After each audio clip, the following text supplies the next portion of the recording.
إن الحمد لله نحمده ونستعينه ونستغفره ونستهديه ونؤمن به ونتوكل عليه ونثني عليه الخير كله، نشكره ولا نكفره ونخلع ونترك من يفجره. اللهم إياك نعبد ولك نصلي ونسجد وإليك نسعى ونحفظ، نرجو رحمتك ونخشى عذابك، إن عذابك الجد بالكفار ملحق. يا أيها الذين آمنوا اتقوا الله حق تقاته ولا تموتن إلا وأنتم مسلمون. يا أيها الناس اتقوا ربكم الذي خلقكم من نفس واحدة وخلق منها زوجها وبث منهما رجالا كثيرا ونساء، واتقوا الله الذي تساءلون به والأرحام إن الله كان عليكم رقيبا.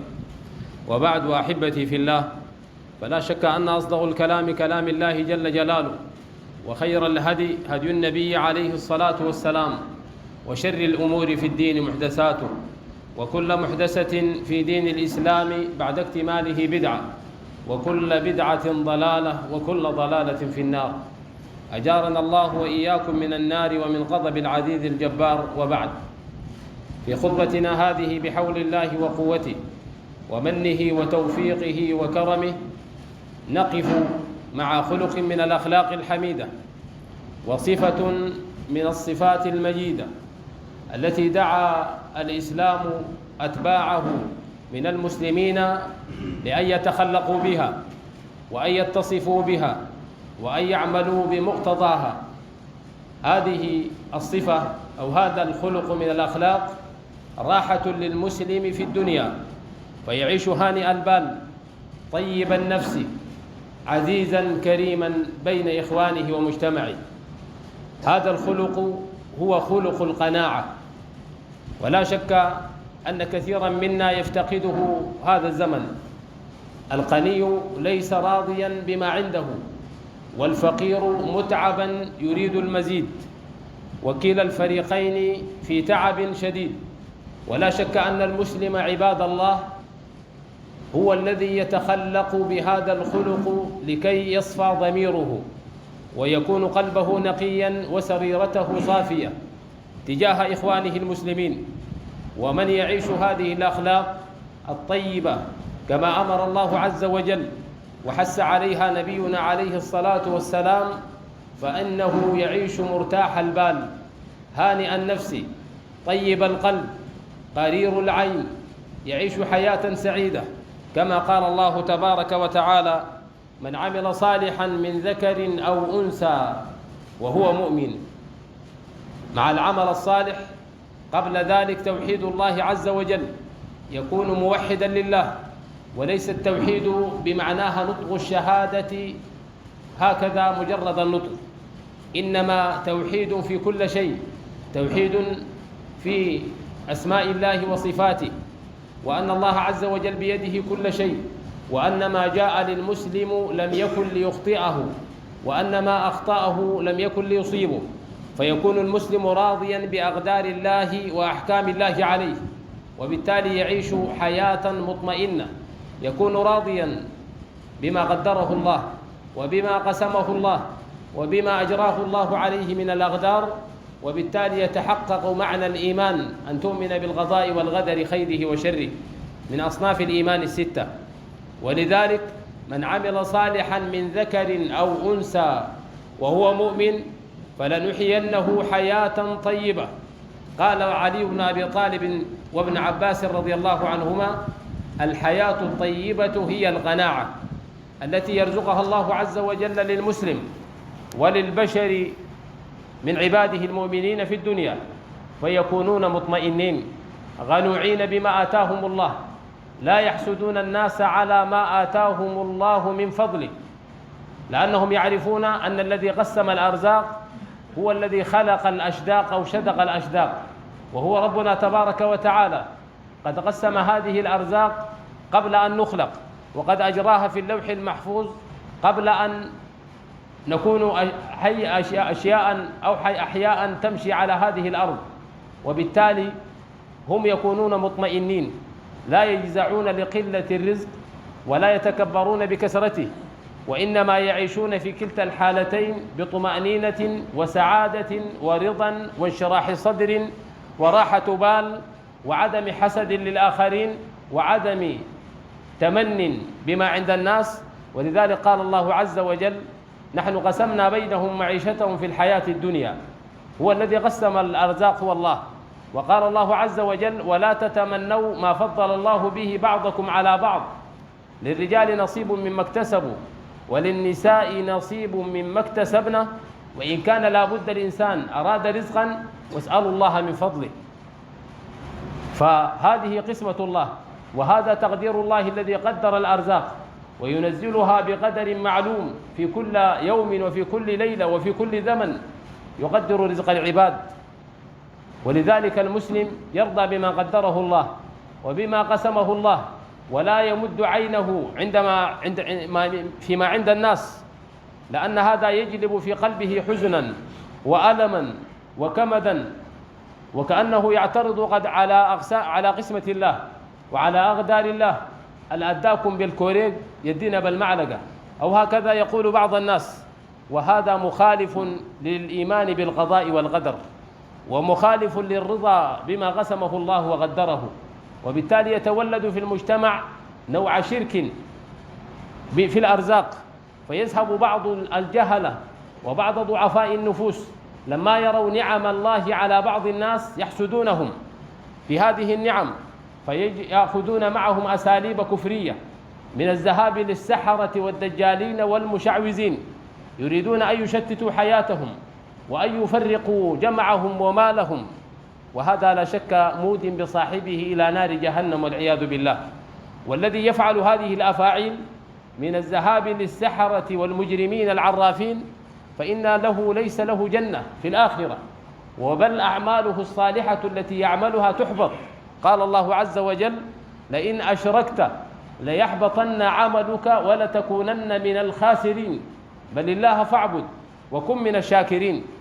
والإنسان المسلم عليه أن ينظر إلى نعم الله عليه، وأن لا ينظر إلى نعم الله على الآخرين، فإنه إن نظر إلى نعم الله عليه ورأى حال الفقراء الذين أكثر فقرا منه وأكثر عوزا وحوجة منه فإنه يعرف نعم الله عليه. وكذا أمرنا رسول الله صلى الله عليه وسلم: انظروا إلى من هو أسفل منكم ولا تنظروا إلى من هو فوقكم، وذلك أجدر ألا تزدروا نعمة الله، أو كما قال عليه الصلاة والسلام. فالذي ينظر إلى المرضى في المستشفيات يئنون ويتألمون في أسرة المرض، لا يجدون حق الدواء، دعك عن صبرهم عن المرض والبلاء. ومن ينظر إلى الفقراء يتسولون، أو هكذا يبدو للناس أنهم فقراء محتاجون لا يطعمون طعاما، ربما في الأسبوع أياما قليلة يأكلون. وربما نظر إلى النادحين الذين فروا من جحيم الحرب، أو الوافدين الذين تركوا ديارهم ومتاعهم وكل شيء. ونحن في نعم الله نتغلب، في أمن من خوف، وطعام من جوع، وكسوة من عري، وشراب من عطش، وعافية من مرض، وغير ذلك من النعم الكثيرة والآلاء العظيمة التي لا يشعر بها المسلم ولا يحس بها. وهذا يجعل الإنسان يعتاد هذه النعم فلا يؤدي شكر الله فيها ولا يؤدي حق الله عليه فيها. وإن تشكروا يرضه لكم، وإن تكفروا فإن الله لا يرضى لعباده الكفر. والكفر ليس هنا معناه أن تكفر بالله بالكلية، لا، إن تكفر بنعم الله فلا تؤدي هذه النعم شكرها وشكر الله عليها. ولذلك قال الله عز وجل: لئن شكرتم، أي على نعمي التي أنعم بها عليكم، لأزيدنكم. نعمة من ذرية، ونعمة من عافية، ونعمة من أمن، ونعمة من طعام، ونعمة من لباس، وغيرك عار، وغيرك جائع، وغيرك خائف، وغيرك مشرد.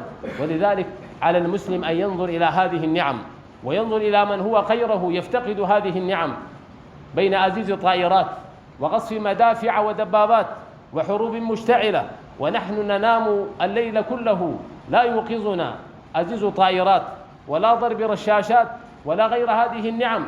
ولذلك المسلم عليه أن ينظر إلى من هو أسفل منه في هذه النعم حتى يعرف قدر نعم الله عليه، وبالتالي يشكر الله. لكن من نظر إلى من هو فوقه في النعم فإن ذلك يوقر في صدره شيئا إن كان ضعيف الإيمان، وبالتالي يحسد غيره، وبالتالي لا يشعر بنعم الله عليه، وهذه كلها خطأ. ولذلك المسلم مطالب أن لا يمد عينه إلى ما متع الله به غيره، ولا تمدن عينيك إلى ما متعنا به أزواجا منهم زهرة الحياة الدنيا لنفتنهم فيه ورزق ربك خير وأبقى.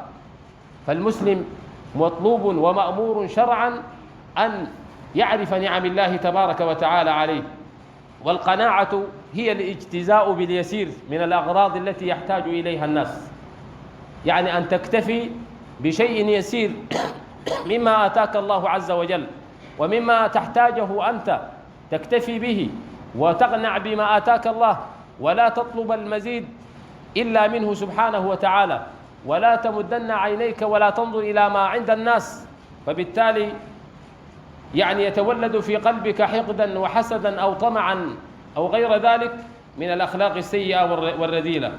ولذلك عباد الله قال رسولنا عليه الصلاة والسلام فيما رواه البخاري ومسلم من حديث أبي هريرة: ليس الغنى عن كثرة العرض ولكن الغنى غنى النفس.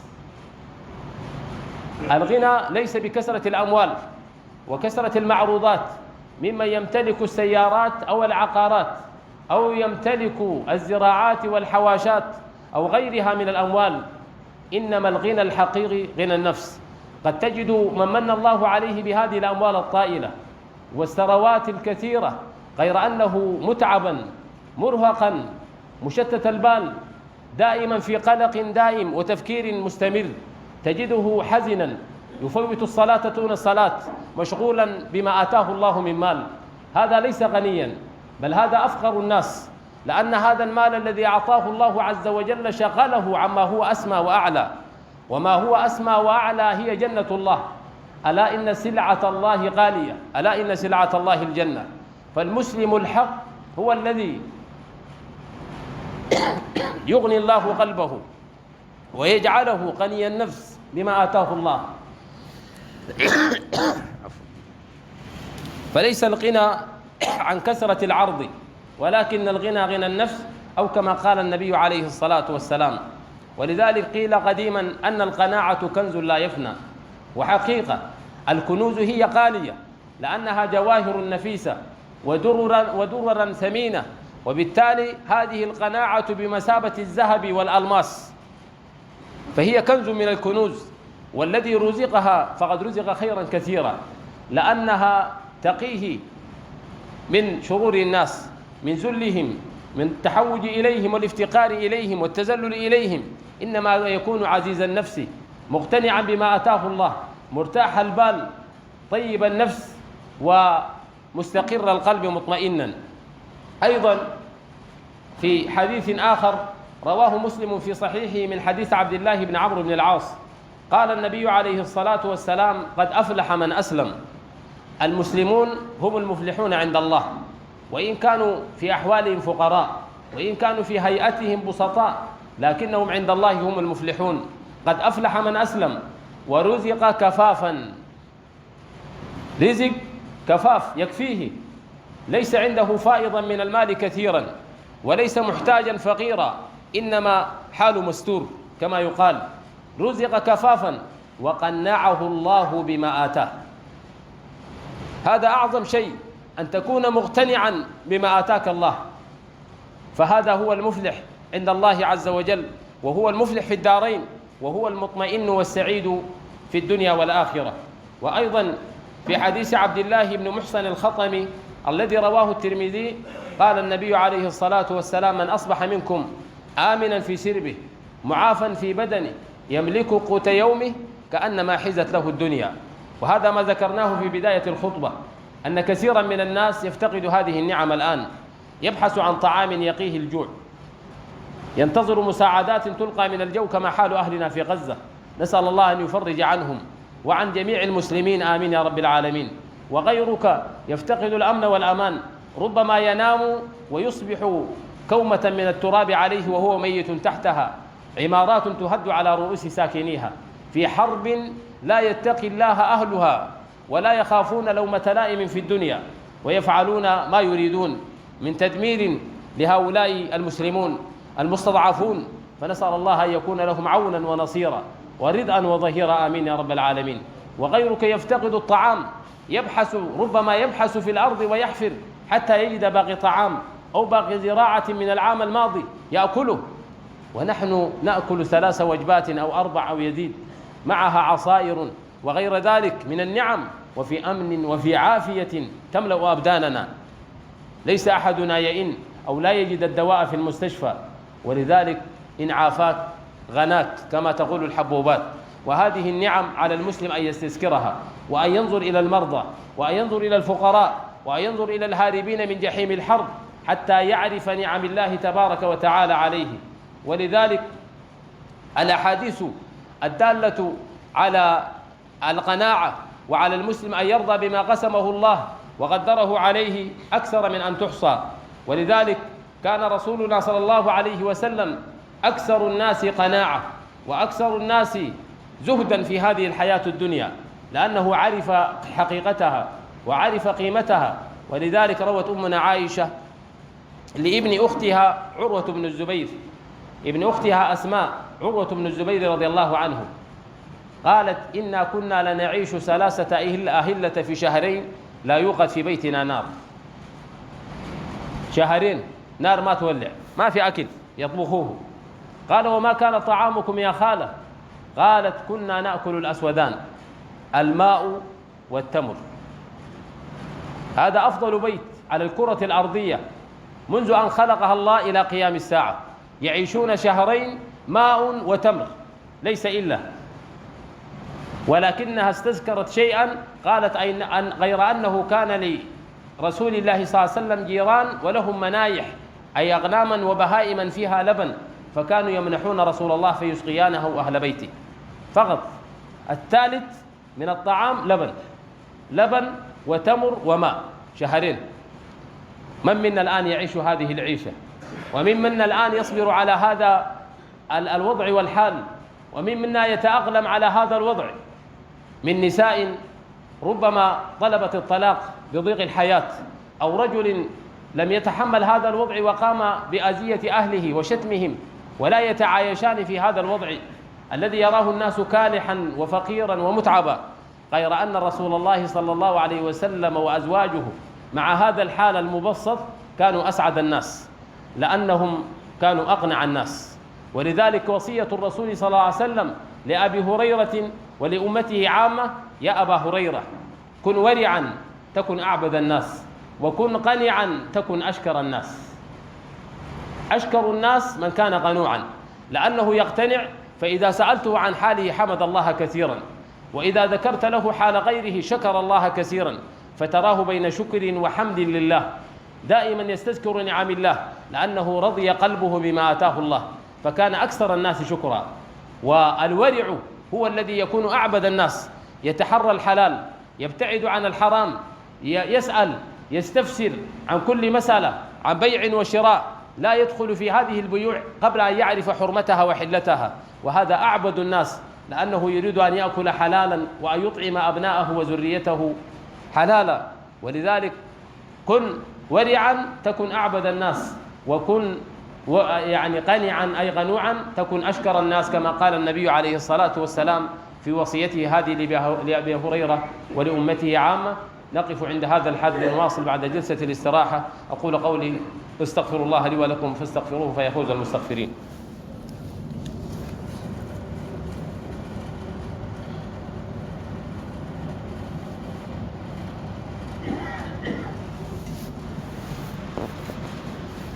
الحمد لله وكفى، ثم الصلاة والسلام على النبي المصطفى وعلى آله وصحبه ومن به مقتفى، وبعد. مواصلة للحديث عن هذا الخلق الجميل وعن هذه الصفة الحميدة عند المسلمين، والذين ينبغي أن يتخلقوا بها، صفة القناعة أو خلق القناعة. دخل النبي عليه الصلاة والسلام إلى ابنته فاطمة الزهراء رضي الله تعالى عنها، وهي من هي أم الحسنين وزوج الشجاع علي بن أبي طالب وبنت رسول الله صلى الله عليه وسلم.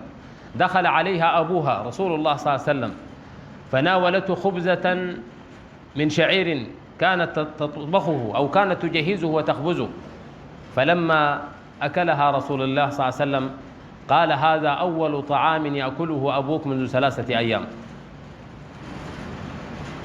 3 أيام لم يأكل رسول الله صلى الله عليه وسلم خبزا، فقال: هذا أول طعام يأكله أبوك منذ 3 أيام يا فاطمة. أرأيتم لرسولنا عليه الصلاة والسلام صبره وتحمله وزهده وورعه وقناعته؟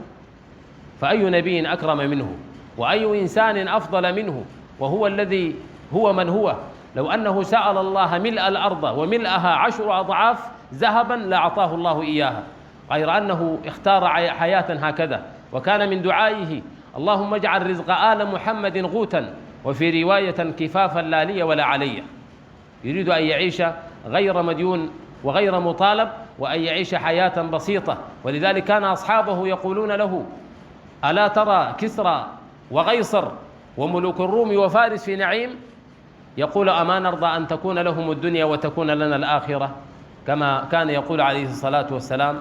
فكان زاهدا في هذه الحياة الدنيا، بل ذكر في أحاديث كثيرة أن هذه الدنيا لا تساوي عند الله جناح بعوضة، وبالتالي لا تستحق الخصومة، ولا تستحق اللف والدوران والكذب والطمع. إما أن تذهب الدنيا وأنت حي فتعيش طول حياتك فقيرا، وإما أن تذهب أنت كما ذهب آخرون وتموت وترحل ولا يتبعك منها إلا الكفن.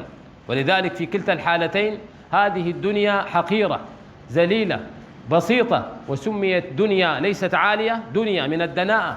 ولذلك على المسلم أن يقتنع بما آتاه الله، وأن لا يحسد أحدا، وأن لا يؤذي أحدا. بعض الناس يعني أتعبوا أنفسهم وأتعبوا خلق الله، يمدون أعينهم على ما عند الناس، وبالتالي يؤذون الناس.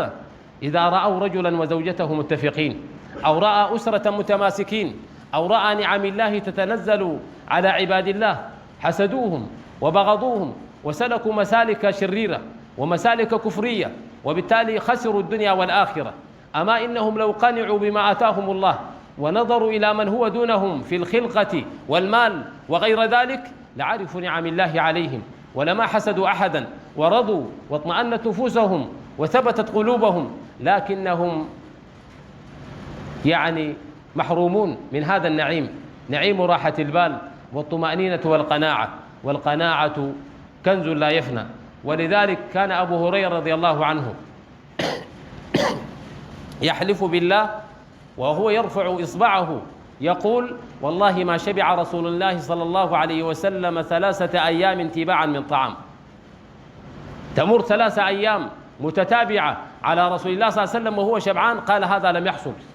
وهو كان أصحب الناس صحبة لرسول الله، وكان مرافقا له دائما في حله وترحاله، ولذلك كان يعرفه ويعرف طعامه. قال: ما شبع رسول الله صلى الله عليه وسلم من طعام 3 أيام متتابعة، ونحن لا نجوع من طعام 10 أيام متتابعة أو يزيد، فكلنا شبعان والحمد لله. ولذلك هذا شهر الخير وشهر البركات وشهر الرحمات. هنالك فقراء وهناك محتاجون يحتاجون إلى المساهمة والمساعدة والوقوف.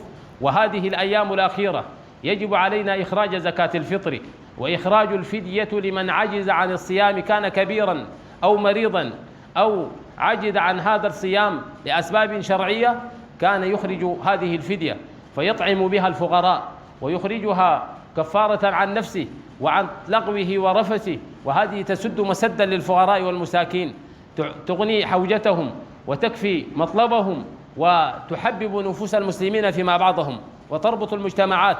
وعلى الأغنياء أن يتصدقوا، وأن لا يتركوا هؤلاء الفقراء وحيدين، وأن لا يجعلوهم يحسوا بأنهم بعيدين من المجتمع وأنهم معزولون. ولذلك تجد كثير من الشباب همه المال وهمه الغنى، يقول لك لو ما عندك قروش ما عندك كلمة. إذا كان تفكير المجتمع بهذا الأسلوب فإن مجتمعنا عليه السلام.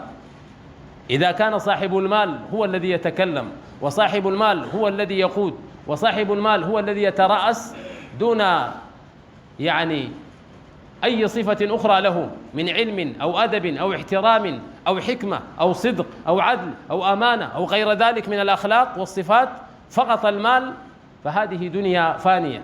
لأن صاحب المال إذا لم يكن له خلقا ولم يكن له ورعا ولم يكن له صدقا ولم يكن له خشية من الله فإن فساده أقرب إلى إصلاحه.